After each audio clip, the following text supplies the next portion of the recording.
Hi, I'm Jill Ryan of Courtemanche Associates with another tip in our series related to Joint Commission Top Findings. Today's is on medications not safely secured or not safely stored. And I'd like to share with you some observations that are identified in actual survey activity. While tracing, it was noted that a medication cabinet in the hallway was not closed tightly, leaving it unlocked and the medications accessible to unauthorized individuals. Another finding, while tracing, multiple 50 ml normal saline bags were noted to be removed from their outer wrapper, but lacking a new expiration date.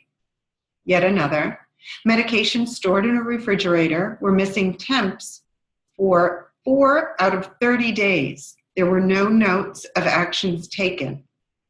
And finally, observed multiple staff going into a medication room while sitting at their nurse's station. The ice machine was housed in the medication room, and staff from multiple areas who were not authorized to have access to medications were accessing, had the code to that med room, and were going in and out.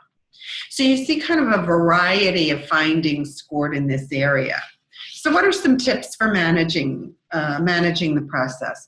What we have found is that unsecured medications often are an indicator that storage locations are not convenient.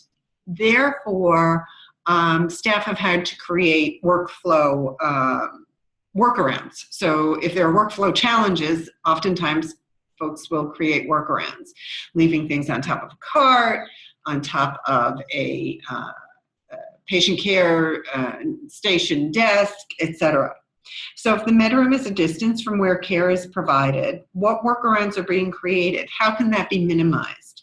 Is the automated dispensing unit conveniently located? Is it large enough to accommodate all the medications that are needed on that unit for that period of time?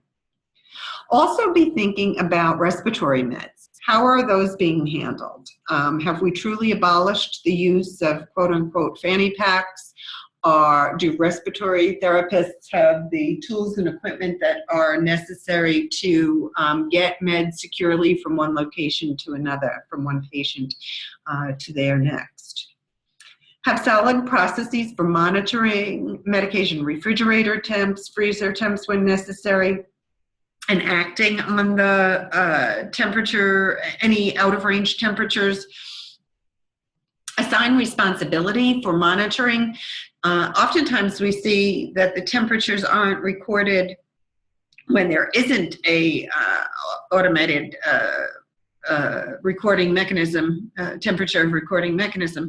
They're not recorded because staff responsibility for that function hasn't been clearly defined. So and then what happens when that, as I've mentioned, what happens when that equipment is out of range? How do we document corrective actions taken, whether it's calling maintenance? Do we involve how do we involve the pharmacy in determining whether the medications have been compromised in any way, etc.? So this truly is an age-old problem. We'd love to hear how you've addressed it. Check in with us on social media, Facebook, send us a tweet, check our LinkedIn page. How do you monitor, make sure your medications are safely secured and stored? Thanks so much for joining us. We look forward in your participating in our next session.